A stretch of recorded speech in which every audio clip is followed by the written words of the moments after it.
back on another edition of the Southern Ontario Dirt Show podcast. My name is Jonathon Howe, and this is episode 87. 87, this is the Sean Evans episode. Drives the 87X sprint car, 360 sprint car around these parts. And with 87, we've got a busy show. I'm going to try to take care of a couple housekeeping items right off the hop of the show. First of all, this episode, like always, brought to you by Van Sickle Pet Value and Lundy's Lane Pet Value. If you need to go and get yourself any kind of pet food, any dog treats, cat treats, toys, accessories for your four-legged furry best friends, you can also drop in and grab your race tickets for Saturday nights at Merrittville Speedway from Van Sickle Pet Value and Lundy's Lane Pet Value. We appreciate their support on the show. Of course, Van Sickle Pet Value found at 420 Van Sickle Road, basically in that same plaza off of 4th Avenue, right across from the Best Buy. You can find them there in St. Catharines, and in Niagara Falls at the corner of Lundy's Lane and Kayla Road. That is where you'll find the Lundy's Lane Pet Value location. Get your race tickets, get your treats, get your toys, get your accessories, and shout out to all of them who, everybody from the Pet Value team and all the store members, employees, everybody who was at the racetrack on Saturday at Merrittville, made Pet Value night at the races very smooth. Best appearing dog contest, had a blast with that. It was really well executed, so a lot of fun there. With all that said, let's jump right into some news, I guess. We're on YouTube. That's right. Google Podcasts have announced that they are shutting down. They're not going to exist. And they made it really easy for us to transfer all these old episodes to YouTube. So now you're going to be able to go and find us on YouTube. If there's anybody you know who's been wanting to listen to the show, hasn't been able to figure out our website, or maybe they don't have Apple Podcasts, Spotify, anything like that, you can now just subscribe to us on YouTube. And I'm also going to put up some more video content on that channel as well, to kind of like complement episodes of the show going forward. It's been a bit of a break. I've been super busy with Hits FM stuff. I've been on air a whole bunch, running around with that. A couple other radio-related projects in the works, a couple other music-related projects in the works. So it feels good to be back with you. And you might be saying to yourself, Jonathon, where's Travis been? So I've had multiple people ask this. I figured let's just address it finally. I know he didn't really want me to. He was like, just let me do the Irish goodbye thing and just disappear from the show. He decided he wanted to take some time to focus on the racing season this year, more so than doing a podcast, having to worry about anything else. He's also got a lot of other things going on in his life besides, racing that are taking a lot of time and priority for him, and I fully support all that. So he wanted to step away from the show, and good on him. He wants to make sure he focuses on the sprint car season, and I think his goal is top 5 or top 10 in points at Osh Weekend, so which I think very accomplishable, very doable goal for the driver, the number 90 360 sprint car. But I'm going to miss hanging out with him on the show here. It's going to be a little bit different going forward. There's a couple things I want to try with the show, some stuff that I've got working on the pipeline. Whether it happens in the next month or so, we'll see. But for now, Travis is focusing on the racing season. I'm going to be focusing on the racing season and bringing to you all the results and all the news and everything that I possibly can over the next little while, over the next season or so, with the Southern Ontario Dirt Show podcast, and I'm looking forward to it. So from there, that takes care of that. One other item I wanted to share with you is the plans for the stickers. Last year, we were selling some stickers to kind of help pay some of the bills around having a podcast and all that sort of stuff. And it was a really successful program. This year, I kind of want to use the same idea, but give a little bit more back to, especially the drivers, because I noticed more than a few guys put our stickers onto the race car, and it's like, okay, well, how can we like give them an extra shout out beyond just talking about them on an episode or whatever? So we're going to have a little segment called the sticker shout out, where it's also going to be doubled up with our social media. If anybody buys a sticker and puts it on their race car, they're going to get a little interview for the podcast for our socials, where they can shout out the rest of the sponsors, the other stickers on the race car, talk a little bit about their career, and just tell everybody where they can find them racing as a thank you to them for not only supporting this show, but taking this show out onto the racetrack with them wherever they go. So the sticker shout outs coming soon. Hopefully going to have the stickers out and ready for sale again this coming weekend, but we'll keep you updated on that one. I know I said I was going to get a podcast in on Sunday, but I've been a little bit under the weather this week. So You know what? I just decided to take Sunday, try to watch some bigger racing, Formula One, IndyCar, NASCAR, weather wreaked havoc on all that. So I wrote some of the show, and it was a big one because I got to get you caught up. We haven't not done an episode since May 10th, and a lot has happened in the world of racing locally and beyond our borders here as well. Let's jump right into it now with the Southern Ontario Dirt Show race report. What a weird and wild weekend from Merrittville Speedway we had, but not last week, not this week that just passed, but going back to May 18th on the calendar, Saturday night, May 18th. Started out pretty much like any other night, minus the commotion of the big bike giveaway, which was incredibly successful as well. Shout out to everybody from Auto Effects Graphics and Signs, Niagara Trail Maintenance, and Merrittville Speedway, and everybody who donated a bike as part of the big bike giveaway. One of the busier nights for families, one of the better nights for families to make it to the racetrack. But as heat racing started to draw to a close, a layer of fog started to emerge from the farm fields behind the racetrack. Racing continued on until the UMP vs. Canadian Modifieds completed their feature, which was won by Ken Schrader, who was our visitor for the night on May 18th at Merrittville Speedway. He won the fog-filled event, and when I had a chance to chat with him in Victory Lane about the visibility and everything else, he responded with, "I couldn't see shit," which, fair enough. Even I couldn't from the tower, so I'm sure it was much worse than the race car. Obviously, for safety reasons, the decision was made to suspend the 4 remaining features. The Seminex SO Bearing Roofing Dirt Car Sportsman ran a double feature this past Saturday. We'll get to that, but first we got to talk about the Holiday Monday action. It was a well-attended event for the Holiday Monday on May 20th. 30 modifieds made the call for the 10th annual Brian Stevens Memorial. Todd Gordon, James Friesen, and Boyd McTavish scored heat wins, while Gordon went on a heck of a run in the Pole Dash Challenge. This year, matches in the Pole Dash Challenge were set by random draw. After 8 wins in the heads-up races, Gordon finally was bested by Fast Freddie Carlton, who also beat Scott Wood to earn the pole and the $444 bonus. Carlton and Wood battled for the win for much of the 44-lap feature. After a caution came out with Wood out front, Carlton restarted on the high side and pulled off the win. Ryan Beagle outdueled Kyle Pellrine for the win in the Hoosier Stock feature. Again, that happened May 20th, the Monday at Merrittville Speedway.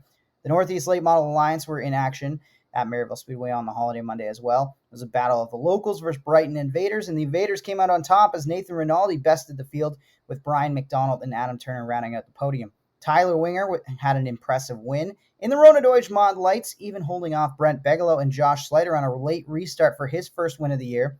And in the Van Sickle Pet Value PV on the lane 4 cylinders, it was Kenny Hare who went to victory lane, but it wasn't easy. Hannah Rothwell and Alex Riley both applied pressure, but couldn't find the opening they needed to slip past Hare to take the win away on Monday. Folks from Van Sickle Pet Value and PV on the Lane aren't just fans of your favorite four-legged friends, they are race fans too. That's why Jeff and Rhonda Riley, as well as their staff, have teamed up with Merrittville Speedway to make your race day experience more convenient. Race fans can now pick up tickets for race nights while grabbing the highest quality food, treats, toys, and accessories for their pets from the St. Catharines and Niagara Falls locations. Beat the box office and the crowds. Their support of local racing doesn't just stop with you, the race fan. Catch the Van Sickle Pet Value PV on the Lane 4 cylinders racing at Merrittville Speedway throughout the 2024 season. Check out Van Sickle Pet Value across from Best Buy and Walmart on 4th Avenue in St. Catharines, and PV on the Lane at the corner of Kayla Road and Lundy's Lane, Highway 20. That takes us to this weekend, where after rainouts, Ohsweken Speedway and Ransomville Speedway were both back in action. Let's start with Ohsweken Speedway, where Dylan Westbrook put a hurt on the field in the 360 sprint car action. Eric Gledhill led away from the front row for the first few laps, and on a restart at lap 5, Westbrook took the lead back away from Gledhill. He went on to lap all but 8 cars in a statement win. Westbrook got the win over Corey and Ryan Turner. A couple flips marred the crate sprint event and forced eventual winner Steve Murdoch into surviving multiple restarts. In the end, it was Murdoch getting it done over Brett Strafford and Lance Erskine. Ryan Beagle kept up his winning ways, adding a checkered flag at Ohsweken's opener to his early season accomplishments. Beagle beat Mike Klazinga and Ryan Dinning to win after a 14-lap green flag run to the end. Alex Riley scored the win in the mini stocks after battling and exchanging the lead with Kenny Hare and Tim DeBoer. He comfortably took the lead on the final lap, driving away from Hare with a win. Ohsweken Speedway is back with Six Nations Community Night this coming Friday, which also serves as the second Duel on the Dirt home track event for the mini stocks and street stocks after rain has been messing with their schedule early in the year. At Ransomville, Matt Williamson found victory lane once again in the 358 Modifieds, beating some familiar faces in Ryan Susi, Chad Brockman, Eric Rudolph, and Gary Lindbergh in your top 5. Dalton Slack picked up a top 10, while Nelson Mason and Dave Flanagan were 13th and 15th respectively. Cody McPherson finished runner-up in Sportsman to James Harbison after starting 7th. Nathan Beattie, the other Canadian in the field, finished 14th from 21st starting spot. That brings us to Saturday night's action at Merrittville Speedway. Nelson Mason and Dylan Davidson started on the front row for the Commercial Auto Electric 358 Modified Feature event. Davidson jumped out to an early lead. Davidson actually continued on to duel with Mason for the top spot, while Chad Brockman methodically worked his way into the fight after starting 10th. Brockman slipped past Davidson for the top spot and went on to score the first win of the year for the first, and I believe first in many years actually at Merrittville, for the former track champion. Brad Rouse finished second with Davidson third, Shane Pierce fourth, and Jay Mallory fifth.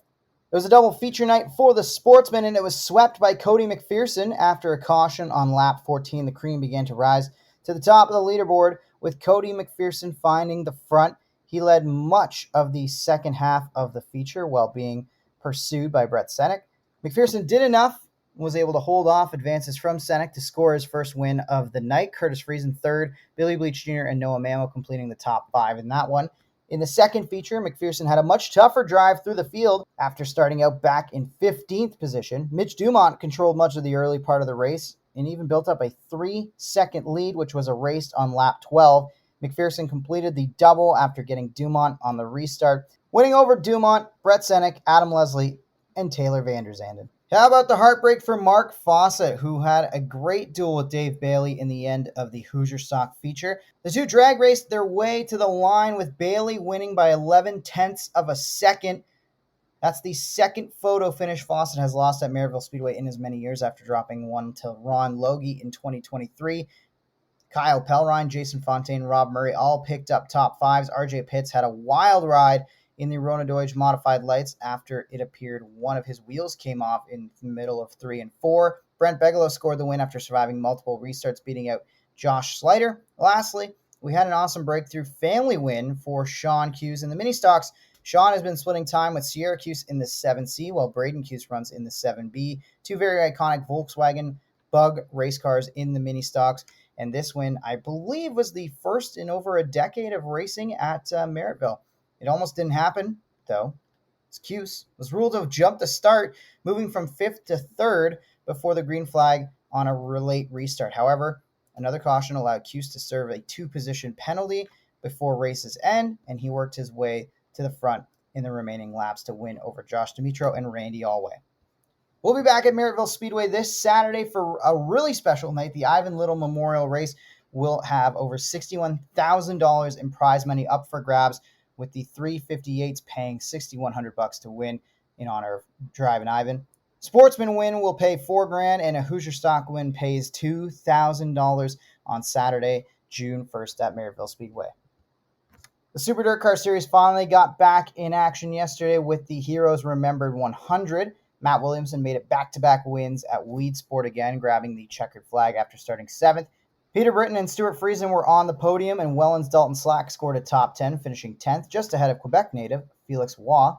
Williamson has also been on a hot streak as of late in the Short Track Super Series Modifieds, where he finished on the podium at Accord Speedway on May 14th. Stuart Friesen picked up the win in that one. And Williamson grabbed the win at Action Track USA for the Berks County Brawl. David Gravel has added 2 more wins to his season total in the World of Outlaws since we last had a show. They've been ripping through Ohio with stops at Attica, Sharon, and 2 this past weekend at Atomic. Michael Kofoid and Sheldon Hanschild also added feature wins on the tour's recent stops. With 8 wins in total, Gravel sits atop the table, 36 points up on Carson Macedo, Schatz, Selzy, and Kofoid all inside the top 5 in points, as well as they head into action at Fremont tonight. Meanwhile, the high-limit sprint cars rolled through New York with stops on May 16th and 17th at Outlaw and Utica Rome, respectively. Brad Sweet took home the win at Outlaw, while Rico Abreu got it done at Utica Rome. Danny Dietrich got the win at Port Royal after rain washed out Saturday's show. Tyler Courtney holds a 1-point advantage on Brad Sweet, while Brent Marks, Corey Day, and Rico Abreu round out the top 5 in points as of last night's action. That's your race report for this week. If there are any other series, tracks, drivers, you think I should be covering in the race report, please reach out at SODS_pod on Facebook, Instagram, Twitter, or TikTok, or shoot an email over to southernontariodirtshow@gmail.com. So with all that said, I kind of wanted to touch on some of the Merrittville stuff because obviously that's what I've been watching the most. Being so busy, I've not kept up on my highlights. I've not had a chance to really watch a ton of dirt racing in the month of May, but obviously I've been at the racetrack and there's been a lot to talk about, a lot of action.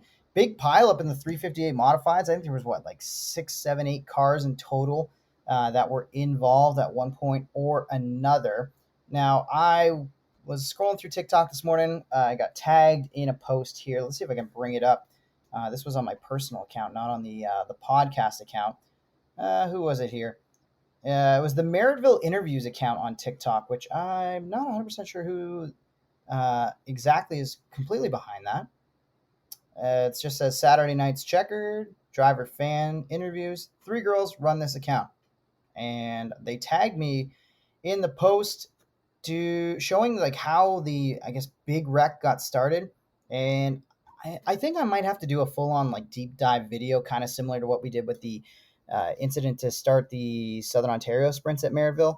Because from the drone footage, it's really hard to tell exactly what goes on besides maybe it almost looked like Mallory was going to get into, I think that's Brockman on the outside. And then he comes down across the track, I think tags Pete Bicknell, and then they all kind of pile in behind them. And there's 3, 4, 5 cars all wadded up in the middle of 1 and 2. It was a weird incident and another big hit for Pete Bicknell after that wreck. He was able to continue on after getting the car reversed out of it, but he collided and looked like Brandon Gruel got used up by James Friesen a little bit. That sent Bicknell into the outside wall. It got messy. There was a lot of carnage, I would say, in the modifieds on Saturday night. Also wanted to talk about that heartbreak for Mark Fawcett. I mean, I was standing up in the tower. I watched these 2 cars come to the line, and I couldn't tell. I truly could not tell. And timing and scoring immediately popped up with Dave Bailey as the winner.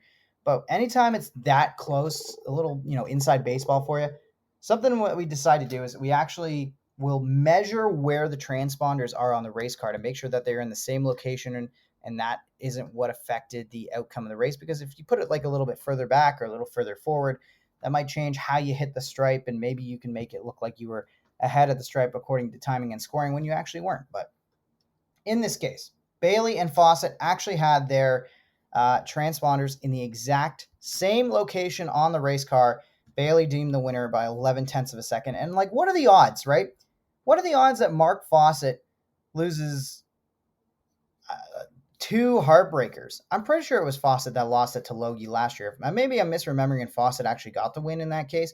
But for either way, for 2 photo finishes to both involve Mark Fawcett in 2 years, it's like that old meme. It's like if I had a nickel, I'd have 2 nickels, which isn't a lot, but still kind of weird that it happened twice. Yeah, right? It is a bit strange. But that also shows the level that Mark Fawcett's racing at. He's right up there now, I think, in the Hoosier stocks. We have to have him in the same conversation with Dave Bailey, with Ryan Beagle. He's right up there. He's only 2 points behind Dave Bailey in track points at Merrittville right now. Jim Lamon also having a good start to the year. Obviously won a feature already this year, but he sits 3rd and 14 points back. Pelrine and Fontaine, your top 5.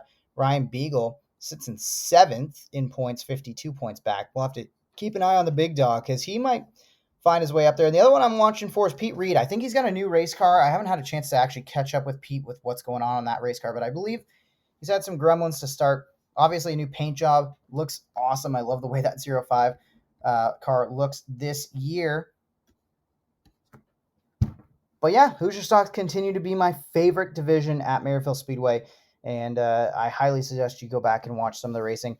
Of course, we don't do any live streaming at Merrittville at all. There's nothing on GeForce, anything like that. But you can go back and watch Joe Albertine's videos on YouTube. The drone footage from Merrittville Speedway has been quite useful this year, honestly, for some of the things that we've seen, some of the great moves, some of the questionable moves, all things considered. good to have that drone footage, and I'm appreciative of it anyways. I wanted to talk and give a little more detail on the Sean Cuse win. That was big. I mean, those bugs, both Braden and Sierra have had some really strong runs in the last calendar year or so, dating back to last summer at Merrittville. Kind of expected one of them to break through. I didn't think it was going to be Sean necessarily, but Sean really pulled it together this past weekend.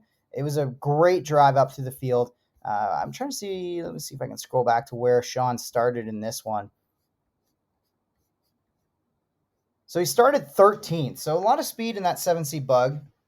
Gets the win over Josh Dimitro. Another one who I'm really happy to see his progress in the 4 cylinders. Was a pretty good driver in the 6-cylinder division, the V6 class that we briefly had at Merrittville, or at least briefly while I was there.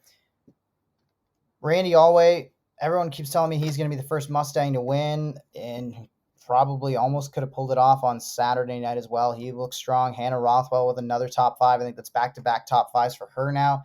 Clinton Barrick in the top 5. But Sean Cuse, he makes a mistake. He jumps a restart from, I think he was on the inside of row number 3 coming to green with 7 laps to go. I don't 100% remember which it was. But gets up there, gets to the lead, and I was like calling it the whole time because I think he had passed Randy all the way for the lead. And I was like, well, Randy, just stay in second, because if this thing goes green to the end, Cuse is getting that 2-position penalty. You're going to take the win regardless. You don't have to pressure him, try to work too hard to get back by. But of course, there was another caution that allowed Cuse to go back his 2 spots, and he served his penalty and was able to get back up there past Dimitro and Alway and hold them off in the end.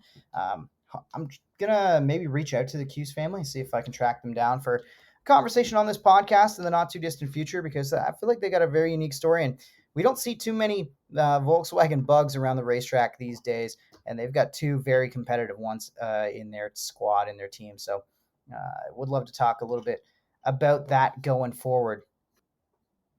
I have a couple gripes. One that I wouldn't really even call this a gripe. I don't have a TC rant in me or anything like that. But Brent Bigelow, I guess, got out of the race car, and my co-host at Merrittville, William Morrison, was talking on Saturday night that we don't really hear the interviews all that well in the tower. I don't have a speaker going back to us or anything in there. But I guess Brent was pretty upset with some of the calls from the tower.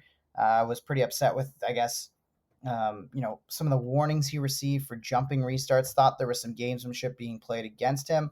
From my vantage point, it kind of seemed like the only person playing games was Brent. So this is another race that I have to go back and watch. Maybe another reaction video coming.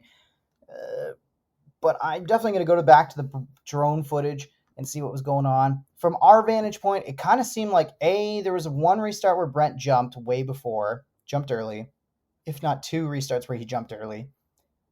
That got called back. No harm, no foul. The other warning I think that was issued from the tower was to make sure you stay towards the bottom of the racetrack. I guess the tower didn't really like how Brent was pushing. I think it was Tyler Winger that was on his outside a couple times, pushing him up the racetrack. I think there was some lane choice debates that got played.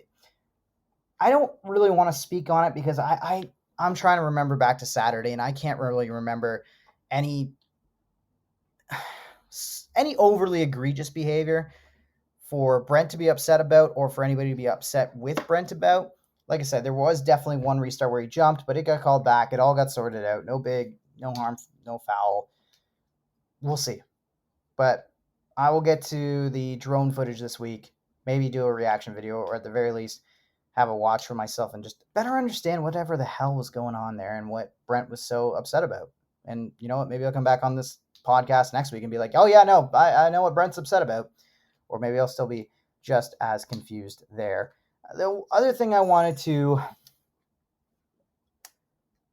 obviously, I think, well, I've driven on an oval one time in a go-kart. I've driven road course go-karts as well. I've never raced stock cars of any kind. I've never been in the situation. But I feel like there's been a rash, or at the very least an increase, of drivers coming to a stop on the racetrack with minimal issues. Now, when I say minimal issues, it's like they're stopping for reasons that they could have gotten to the pits on. Then they get their yellow, then they continue on. To me, if your car stops on the racetrack and a yellow flag is brought out for it, you better not move until, you know, CA Niagara Cruise or whatever the local tow company is or whatever gets to you at the racetrack. I'm going to jump to the rule book and see what exactly and how exactly the rules are written to see if there's anything specific. But it just seems like as of late, anytime anybody gets in any kind of trouble, any kind of issue pops up for them, they just stop. They feel like they got run rough through a corner, they stop.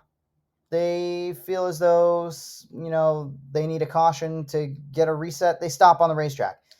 And, for me, not being a fan of Merrittville like my entire life, diehard, going to every single race or going every single year, and then coming into it later in life, a lot of my understanding of stock car racing rules come from NASCAR and from some of the other short track stuff that I've been able to follow in my life. And if you cause a caution in those series intentionally and you just get it rolling again, like that's like the highest sin you can have.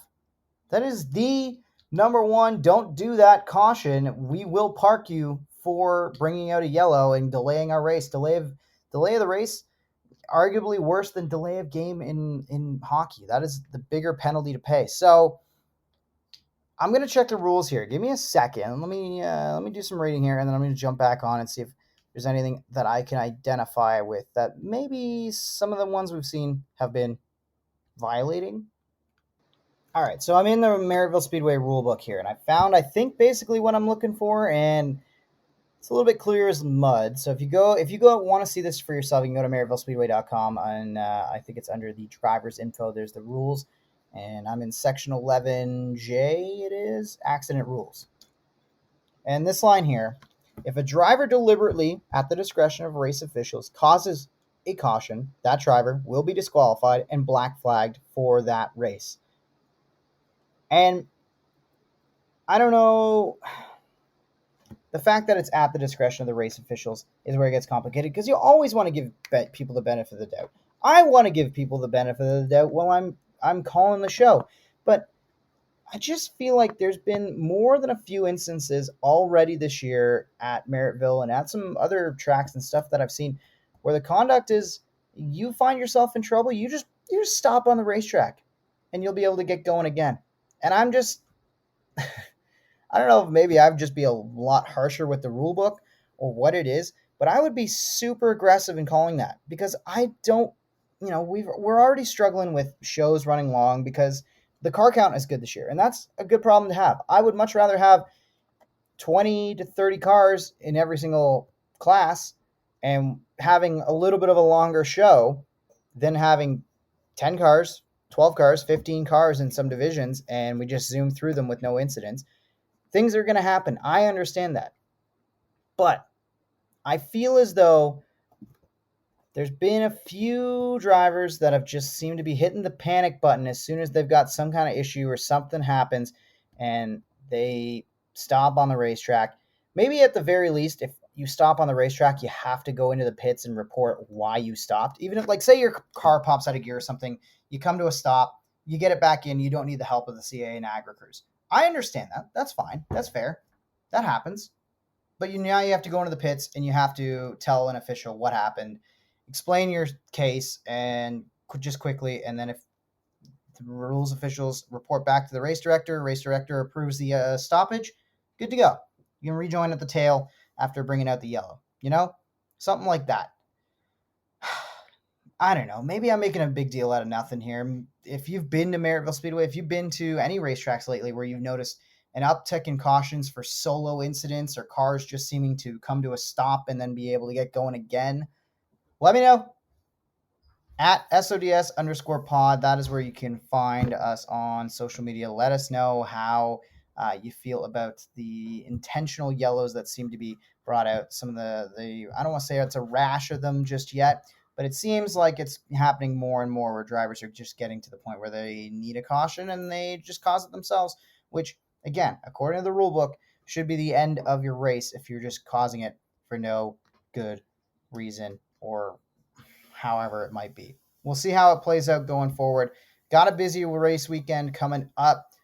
Feels weird to say that with I think there's technically only 3 divisions that are going to be in action at Merrittville Speedway this coming Saturday for the Ivan Little Memorial, but it's going to be a busy one. We've got a duel on the dirt home track event for the Instabanels duel on the dirt for the Hoosier Stocks. That one's paying $2,000 to win. Of course, $4,000 Sportsman event, which is also, I believe, a West Tour event, if I've got my tours correct. Let's double check the schedule here. Yes, it is the West region. It's a 40 lapper for the Dirt Car Sportsman. And of course, headlining the whole show, it is the Ivan Little 61 lap memorial for the commercial auto electric 358 modified. So it's just going to pay $6,100 to win on 6-1. Looking forward to it.